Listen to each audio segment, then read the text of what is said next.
Matul 2017, is-Central Sterile Services Department fl-Isptar Mater Dei sterilizza aktar minn 70,000 set ta' għodod li jintużaw waqt l-operazzjonijiet, medja ta' 194 set kuljum. Dan fil-waqt li wettaq l-istess proċess fuq aktar minn 200,000 għodda oħra farrada.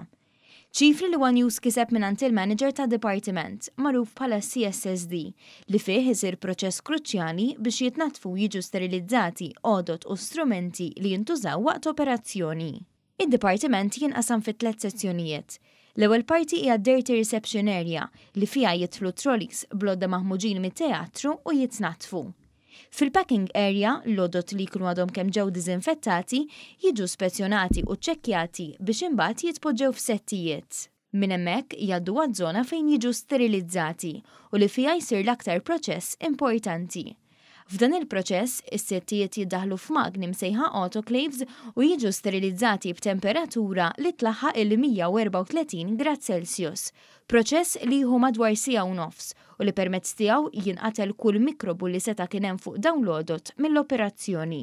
Fil-kamra li fiha jintemm il-proċess, is-Sur Joseph Testa spjega ma' One News li s-settijiet jibqgħu magħluqa u jerġgħu jinfetħu fis-sala tal-operazzjoni. Dan huwa l-pakkett li aħna nibatu fis-sala tal-operazzjoni. Nibatuh b'dan il-format kif inhu. Meta jmur fit-teatru dan jiġi ippreparat mill-infermieri, hemm ikun hemm infermieri apposta li jaħdmu fis-sala operatorja li jiftħuh b'mod li aħna ngħidulu sterili, ġifieri dawn iridu jippreparaw ruhom b'mod appropriat u jiftħu is-sett. L-għodod li jintużaw f'operazzjonijiet li jsiru frekwenti iridu jiġu sterilizzati fi żmien 4 sigħat. Oħrajn li jintużaw f'operazzjonijiet li ma jsirux kuljum jingħataw inqas priorità għalkemm xorta jitlestew fi żmien adekwat. F'perjodu ta' ġurnata ta' 24 hours dawn ikunu lesti, ġifieri jekk intużaw għall-operation illum jerġgħu jkunu lesti għall-operation tal-għada jew tal-pitada.